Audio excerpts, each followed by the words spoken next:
अस्सलाम वालेकुम दोस्तों, वेलकम है आप सबको मेरी पॉडकास्ट ट्रेडिंग एक कारोबार में। मैं हूं आपका होस्ट अब्दुल हफीज़। आज का हमारा टॉपिक एक ऐसा कॉन्सेप्ट है जो हर ट्रेडर को समझना ज़रूरी है, दिसंबर इफ़ेक्ट। ये साल का ऐसा महीना है जो यूनिक चैलेंजेस एंड अपॉर्चुनिटीज़ लेकर आता है। तो बिना देर किए हम स्टार्ट करते हैं। मेरे साथ हैं सैयद शुजात हुसैन बुखारी साहब, जिनसे हम जानने की कोशिश करते हैं। अस्सलाम वालेकुम सर। वालेकुम अस्सलाम। हफीज़ भाई कैसे हैं? जी अल्लाह का शुक्र, आप सुनाएं सर, ठीक है? नहीं ठीक नहीं, ठंड लग रही है। सर्दी तो वैसे बहुत है, तो मौसम भी मतलब कि काफ़ी ठंडा हो चुका है, तो सर्दी ज़ाहिर सी बात है लगेगी। को थोड़ा तेज़ कर दें। जी वो भी तेज़ है। सर मेरे दिसंबर इफ़ेक्ट के हवाले से आपसे कुछ क्वेश्चन है। जैसा कि अभी दिसंबर का बहुत ज़ोर शोर होता है कि अभी दिसंबर आया नहीं होता और पिछले महीनों में लोग इसकी बातें करना शुरू कर देते हैं। तो मैं आपसे ये जानना चाहूँगा कि दिसंबर इफ़ेक्ट है क्या और इसका फॉरेक्स मार्केट पे क्या इम्पैक्ट पड़ता है? यार एक चीज़ मैं आपको बताऊं, अभी तक तो दिसंबर जितना गुजर चुका है, जब हम ये पॉडकास्ट रिकॉर्ड कर चुके हैं आधा तो गुजर चुका है, मुझे दिसंबर इफेक्ट नज़र नहीं आया। अगर आप भी देख रहे हैं मार्केट को तो आपको भी दिसंबर इफेक्ट नज़र नहीं आया होगा। खास करके गोल्ड की अगर मैं बात करूं तो मुझे टेक्निकल्स के ऊपर मूव करता हुआ नज़र आ रहा है। उसका एक रीज़न मैं आपको बता दूं, और दिसंबर इफेक्ट होता क्या है, शायद जनवरी के पहला हफ्ता या 15 दिन तक ये इफेक्ट रहे। होता ये है कि क्रिसमस की छुट्टियां आ जाएंगी, बल्कि ये तकरीबन ये आखिरी हफ्ता है 20 के ऑनवर्ड्स, तो फिर आपको पता हॉलीडेज ही हॉलीडेज हैं, फिर जनवरी 7 तक हॉलीडेज है और मार्केट डिस्टर्ब रहेगी। दिसंबर इफेक्ट में ये होता है कि मार्केट आपकी शदीद वाली स्लो रहेगी, मार्केट में मैनिपुलेशंस होगी, जो आप ट्रेड सोच रहे होंगे उसके मार्केट टेक्निकली ऑपोजिट करेगी, फंडामेंटल न्यूज़ ऑपोजिट आएंगी। लेकिन ये तो हम ओवरऑल बात करें कि ये हो सकता है, अभी तक ये हुआ नहीं है, बड़ा कम हो रहा है। वो उसका रीज़न ये है कि इलेक्शन रिसेंटली हुए नवंबर के अंदर, उन इलेक्शन की वजह से, नई हुकूमत की वजह से मार्केट वोलेटाइल है। अमूमन मार्केट की वोलेटिलिटी ख़त्म हो जाती है और उस वोलेटिलिटी ख़त्म होने की वजह से मार्केट मूवमेंट नहीं देती। हाँ, आगे जैसे हॉलीडेज आ रहे हैं तो मार्केट आपको डिस्टर्ब नज़र आएगी, कैप्स नज़र आएंगे, स्लो नज़र आएगी, एसल हंटिंग होगी। तो इन दिनों में तो ट्रेडिंग थोड़ी सी अवॉइड करनी चाहिए या फिर आपको थोड़ी सी छोटे टाइम फ्रेम के ऊपर आ जाना चाहिए। ठीक है। तो सर जैसा कि अभी दूसरे महीनों के अगर कंपेयर किया जाए दिसंबर को, तो दिसंबर के महीने में जो मार्केट है उसकी लिक्विडिटी और वोलेटिलिटी में कैसे चेंजेस आती हैं और क्या चेंजेस आती हैं, मतलब के उसके बारे में थोड़ा सा बताएं। देखें, अगर आप स्लो मार्केट का पूछ रहे हैं, हाँ जी, देखें एक साल एक जैसे कि एक सिस्टम चल रहा है, उस सिस्टम में न्यूज़ भी आ रही हैं, उस सिस्टम में फंडामेंटल्स भी चल रहे हैं। लेकिन दिसंबर में ये होता है क्रिसमस की हॉलीडेज है, न्यू ईयर भी हॉलीडेज है, ठीक है। तो दिसंबर 20 से ऑनवर्ड फिर जनवरी 7 तक जो है वो हॉलीडेज है, और इसका इम्पैक्ट तकरीबन साल का जो पहला महीना होता है उसका 15 दिन तक रहेगा, यानी जनवरी 15 तक मार्केट आपको मैनिपुलेटेड नजर आएगी, कैप्स नजर आएंगे, साइड वे ट्रेंड नजर आ सकते हैं, और साइड वे भी अजीब टाइप के, मतलब आपको उसमें समझ नहीं आएगी कि करना क्या है। तो ये वोलेटिलिटी में फ़र्क ये होता है कि नॉर्मल मार्केट में भी होता है ये, लेकिन दिसंबर में मार्केट का शेवा बन जाता है ये, यानी एक नॉर्मल मूवमेंट ये बन जाती है। तो हॉलीडेज में तो आप ये आगे जाके देखेंगे कि ये होगा और नज़र भी आएगा, एक ऐसी मूवमेंट जो कि फंडामेंटली भी नहीं थी, कुछ भी नहीं था, टेक्निकली भी कुछ और दिखा रहा था, बट हो रहा है। तो ये फंडामेंटल दिसंबर इफेक्ट है। जी सर, फंडामेंटल के हवाले से ना मैं कुछ चीज़ें देख रहा था कि आम रूटीन के मुताबिक जो सेफ हेवन करेंसीज हैं, जैसे USD है, JPY है, CHF है, इसकी डिमांड क्यों बढ़ जाती है दिसंबर के महीने में? इसके हवाले से थोड़ा सा बताएं। देखिए, बेसिकली एक तो हॉलीडेज है, हॉलीडेज में जो इन्वेस्टर है जाहिर है उसने अपना पैसा भी बनाना है या एटलीस्ट पैसा अपना सेव करना है, इन्फ्लेशन से भी बचना है। तो JPY भी आपको पता है कि एक एसेट के तौर पे लोग इसके अंदर इन्वेस्ट करते हैं। इसी तरीके से जो डॉलर है डेफिनेटली उसमें भी लोग एसेट के तौर पे इन्वेस्ट करते हैं। इसके अलावा जो स्विस फ्रैंक की बात करें, CHF की, तो आपको पता है कि उनके मुल्क की जो इकोनॉमी है वो इसी पे चलती है, वहाँ पे इन्वेस्टर वैसे ही सेव समझता है, उनके बैंकिंग जो सिस्टम है उसकी वजह से। तो ये चंद रीजन हैं जिनकी वजह से इनकी डिमांड जो है वो बढ़ जाती है और इन करेंसीज को थोड़ा सा स्टेबल देखा जाता है। ठीक है सर, जैसा कि मार्केट में फाइनेंशियल इन्वेस्टर्स हैं, बड़ी बड़ी कंपनीज़ हैं, ठीक है, और सेंट्रल बैंक के हवाले से थोड़ा सा मुझे बताएं कि सेंट्रल बैंक की जो पॉलिसीज़ हैं वो कब अनाउंस होती हैं, और बड़ी कंपनीज जैसा कि हेज फंड्स हो गया, वो अपना पोर्टफोलियो जो इन्वेस्टमेंट होती है वो कब जो है एडजस्ट करते हैं, किस महीने में एडजस्ट करते हैं, इसके हवाले से थोड़ा सा बताएं।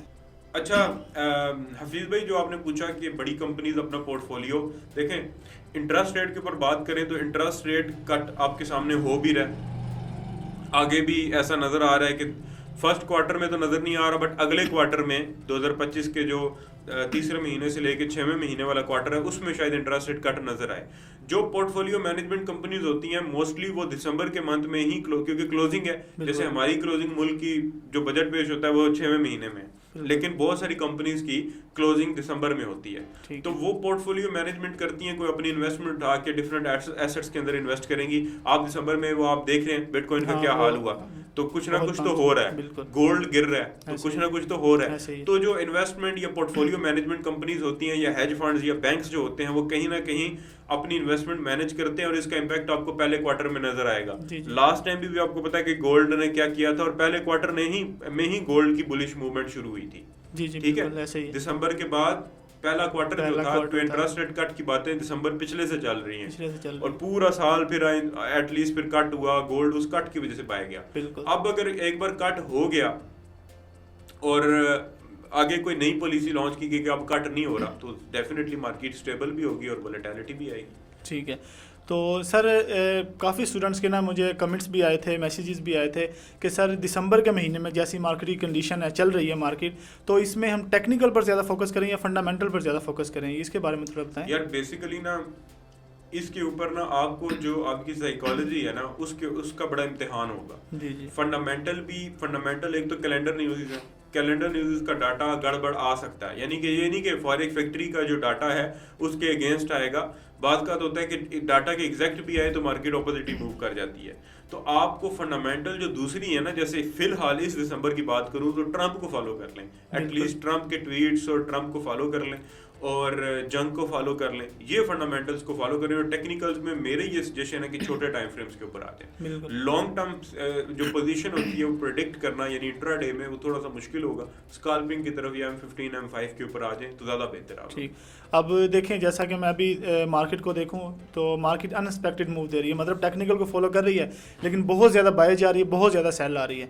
तो इस कंडीशन में जो स्टूडेंट है या बिगिनर है, कोई ऑलरेडी ट्रेड कर रहा है या नहीं कर रहा, मतलब कि प्रॉपर, तो उसको स्कैल्पिंग करनी चाहिए, लॉन्ग टर्म करनी चाहिए इस दिसंबर के महीने में। ठीक है, देखें स्कैल्पिंग का एक ये फ़ायदा होगा ना कि जैसे अभी मार्केट गोल्ड का आप कह रहे हो एक बार बाय गया, दिसंबर के महीने में ही गया, फिर सेल भी उतना आ गया जितना बाय गया था, हो सकता है दोबारा भी बाय चला जाए, फिर सेल आ जाए। तो स्कैल्पिंग में ये होता है कि आपका एक छोटा सा एसल होता है, यानी आप ट्रेड अपनी फंसाते नहीं हो भाई, with in 15 minute 20 minute 30 minute 1 घंटे में ट्रेड या एसल कर देगी या टीपी कर देगी। इंट्राडे में एक होप रहती है यार मैंने 1 आवर के टाइम फ्रेम के ऊपर ट्रेड लिए, थोड़ा होल्ड करता हूँ, तो मार्केट ट्रैप करती है। हाँ, दिसंबर में जुआरी पैसा बना लेता है। जुआरी वो होता है ना जिस तरह 2 स्टैंडर्ड सेल की पैकेज 3 सेल, वो प्रॉफिट बना लेता है, लेकिन जैसे ही मार्केट ने ट्रेंड से निकलना है वो जुआरी फिर पैसा दे के आता है। तो बेटर है कि छोटे टाइम फ्रेम के ऊपर एसएल्स को थोड़ा सा बड़ा कर लें, यानी अगर आप 5 पिप लगा रहे हैं तो 10 कर लें, 7 कर लें, 8 कर लें, रिस्क इंटू रिवार्ड 1:2 कर लें दिसंबर में, और थोड़ा सा सेफ होके काम करें तो आप बिल्कुल नॉर्मल फील करेंगे। ये आपने जुआरी की बात की, जो अगर मैं इसको अकाउंट मैनेजर कहूँ तो गलत तो नहीं होगा कि अकाउंट मैनेजर जैसे करते हैं, कहीं से भी बाय कर लिया, कहीं से भी, मतलब कि 2 स्टैंडर्ड लगा दी, 2 बाय की लगा दी, 2 सेल की लगा दी। ये फिर भी एक चीज़ कंफर्म करना चाहूँगा, क्या हम गैर पार्लिमानी अल्फाज का इस्तेमाल कर सकते हैं इस पॉडकास्ट में? नहीं, मतलब कि एक लिमिट में रहकर, जैसा कि अकाउंट मैनेजर के हिसाब से बता दें कि वो भी इसी तरह करते हैं ना कि एक अकाउंट पे बाय लगा देते हैं, दूसरे पे सेल लगा देते हैं, तो वो जुआरी टाइप ही हो गए ना। तो ये नहीं कि एक प्रॉपर टेक्निकल या फंडामेंटल को अपने स्किल को इस्तेमाल करते हुए ट्रेड नहीं लेते वो, ठीक है, अगर बाय सेल लगाते हैं। तो मैं इस के मुताबिक कह रहा था कि अगर मैं वो उनको ये कहूँ, उनके साथ कंपेयर करूँ तो गलत तो नहीं होगा ये। हाँ, ऐसी है। देखें जुआरी या अकाउंट मैनेजमेंट, देखें एक होती है फंड मैनेजमेंट कंपनी, वो प्रॉपर कंपनी होती है, जैसे पाकिस्तान में भी हैं अलमिजान इन्वेस्टमेंट्स और काफ़ी सारी हैं। तो फंड मैनेजमेंट कंपनी एक डिफरेंट चीज़ है, वो म्यूचुअल फंड में इन्वेस्ट करेगी और आपको बताएगी और रिटर्न साल का देगी 20% 15%, ये फिक्स नहीं होगा। अकाउंट मैनेजर्स क्या कहते हैं जी, आए आपको 100% अकाउंट आपका डबल कर देंगे। और मुझे अवाम की समझ नहीं आती कि आप क्या समझते हो कि पैसा लगाया, अकाउंट मैनेजर को दिया, आपने मैट्रिक्स एस्केप कर लिया, दुनिया में हैक कोई, अल्लाह माफ़ करे, कोई लूज पॉइंट ढूंढ लिया आपने कि आपने पैसा लगाया अब आपका खुला पैसा बनेगा। तो भाई वो बंदा क्या करता है, एक अकाउंट आपसे पकड़ा होता है, एक दूसरे से पकड़ा होता है, आपके अकाउंट पे बाय, उस पे सेल, ठीक है, जिस पे प्रॉफिट होगा विड्रॉ कर लेगा। तो बिल्कुल जुआरी मैं इन्हीं को ही कहता हूँ। तो जुआरी जो है पैसा बनाने से मुराद ये है कि ऐसे ट्रेडर जिनके पास कोई प्लान नहीं है, इन्वेस्टमेंट है, मतलब $10,000 $20,000 $50,000 आपके सामने ही है, डेली लोग आते हैं, स्टैंडर्ड लगाई हुई है, क्यों लगाई हुई है, गोल्ड पाया जा रहा था। तो ऐसे लोग कुछ ना कुछ प्रॉफिट बनाएंगे 1-2 दिन के, 4 दिन 5 दिन के लिए। जैसी मार्केट अपने उस रेडियस से, सर्कल से निकलेगी, गोल्ड साइडवे को तोड़ेगा या ओवरऑल मार्केट तोड़ेगी, तो वो सारा पैसा दे देंगे। तो बेहतर है कि पहले ही आप अपनी लॉट को कंट्रोल कर लें और स्कैल्पिंग की तरफ आ जाएं। ठीक है सर, दिसंबर ट्रेडिंग के हवाले से स्टूडेंट्स को कोई टिप्स दें कि वो दिसंबर में ट्रेडिंग के दौरान किन चीज़ों का ध्यान करें ट्रेडिंग करते हुए? लॉट कंट्रोल कर लें। इसके अगर अलावा आप सिंपल टिप मांगते हैं ना, लॉट कंट्रोल कर लें। देखिए ठीक है। हफीज भाई, मार्जिन ट्रेडिंग है, आप जो ट्रेडिंग करते हो मार्जिन ट्रेडिंग है जी ना, जी बिल्कुल कॉटेक्स वगैरह जुआ तो है नहीं, बिल्कुल बैटिंग तो नहीं हो रही ना, मार्जिन ट्रेडिंग है। आपने एक लॉट लगानी है, गेम सारी लॉट की है। बिल्कुल। अगर ट्रेड गलत, आपसे गलत नहीं लगती, मेरे से भी गलत लगती है। रिसेंटली मैंने ग्रुप में भी बोला कि ये ट्रेड आपकी वजह से, वो जब मैं हिस्ट्री अपनी कनेक्ट कर रहा था फॉरेक्स फैक्ट्री के साथ, तो उस वक्त गलत ट्रेड लग गई थी, पेंडिंग ऑर्डर। तो गलत ट्रेड लगाना कोई मतलब इतना बड़ा जुर्म नहीं है, गलत लॉट लगाना जुर्म है। बिल्कुल। दिसंबर के अंदर लॉट फंस गई ना भाई, क्योंकि आगे पॉलिसीज अनाउंस होनी है। ट्रंप ने, आपको पता है कि आना है हुकूमत में। हुकूमत में आने के बाद जैसे जंग का कोई समझ नहीं आ रही, कभी ऐसा लग रहा है कि नेटो और रशिया लड़ पड़ेंगे, कभी लग रहा है कि वो शाम और दूसरा मामला भी, ईरान का मामला भी। तो अगर ये जंग तूल देती है, हो सकता है बाय चली जाए मार्केट। जितनी पहले 2 साल में 3 साल में बाय गई है, उतनी और चली जाए। आप ये नहीं कह सकते गोल्ड और बाय 3000 पे भी जा सकता है, और जाएगा भी, पॉसिबिलिटी है, जाएगा भी, बट एक डिप के बाद। हमारा जो आइडिया, ट्रंप हुकूमत में आता है, कहता है जी मैं जनाब जंग रोक दूंगा, गोल्ड गिर जाएगा क्योंकि दुनिया स्टेबल हो जाएगी। ठीक है, इस वक्त गंदम में जो कीमतें बढ़ी थी, ऑयल की कीमतें बढ़ी थी, वो इस जंग की वजह से बढ़ी थी, और इन्फ्लेशन भी जंग की वजह से थी। ठीक है, क्योंकि यूरोप एक बड़े पैमाने पे गैस एशिया से खरीदता था, वो सेक्शंस लगे, फिर वो तो इन्फ्लेशन बढ़ी, डिमांड बढ़ी, पूरी दुनिया में इफेक्ट पड़ा। तो अगर मार्केट उस जंग रुकने के बाद मूव देती है, और बगैर बताए जिस दिन जंग रुकेगी उससे पहले मार्केट मूव दे चुकेगी, ठीक है, आपने पहले ही फॉलो करना है। तो आपकी लॉट फंस गई, बड़ी लॉट फंस गई तो अकाउंट वॉश होगा, छोटी फंस गई तो बंदा कट करके नीचे कोई ट्रेड और लगा के कम से कम प्रॉफिटेबल ट्रेडर तो बन जाता है। बिल्कुल सर, आपका बहुत शुक्रिया। आपने आज के टॉपिक दिसंबर इफेक्ट के हवाले से बहुत ही वैल्यूएबल, लास्ट पॉडकास्ट के भी नहीं दिए आपने। नहीं, मैंने दिए थे सर वैसे आपको। कितने? जितने आपने डिमांड की थी उतने मैंने आपको दिए थे।